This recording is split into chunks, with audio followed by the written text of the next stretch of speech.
आपले जे प्रमुख मागण्या आहेत संस्थेच्या, सर्वप्रथम सांस्कृतिक कला विभागाकडे आपण अशा मागण्या केलेल्या आहेत की जादू कलेला शासन स्तरावरती मान्यता मिळाली पाहिजे। शासन स्तरावरती तिला ज्यावेळेस मान्यता मिळेल त्यावेळेस आम्हा सगळ्या जादूगारांना, जसं आमच्या अतुल पाटील सरांनी सांगितलं की जे थिएटर वगैरे बुक करावं लागतात, तर नाटकासाठी जसं आरक्षण दिलं जातं सॅटर्डे संडेला, तसं जादूगारांना भेटत नाही। टॅक्स लावला जातो, GST लावले जातं, तर हे सगळं असं अन्याय एका कलाकारावरती नाही झालं पाहिजे। जादूगाराला सगळ्यात पहिले शासन मान्यता दिली पाहिजे। कमीत कमी दर महिना 5,000 रुपये त्याला मानधन मिळालं पाहिजे। मुंबईमध्ये जादूगारांना एक जादूगार भवन उभारण्यात यावं, जी एक कलाकाराची विद्या आहे, इंद्रजाल विद्या किंवा असं काहीतरी एक नाव त्या जादूगार भवनला दिलं पाहिजे।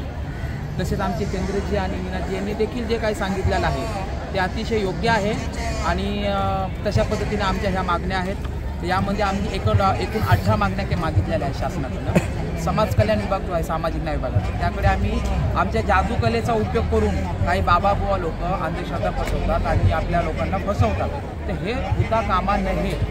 त्यासाठी समाज कल्याण विभागाने अंधश्रद्धा निर्मूलनाचे कार्यक्रम राबवले पाहिजेत, जादूटोणा विरोधी कायदा जनजागृती कार्यक्रम राबवले पाहिजेत, अशा आमच्या विविध 18 मागण्या आहेत यामध्ये।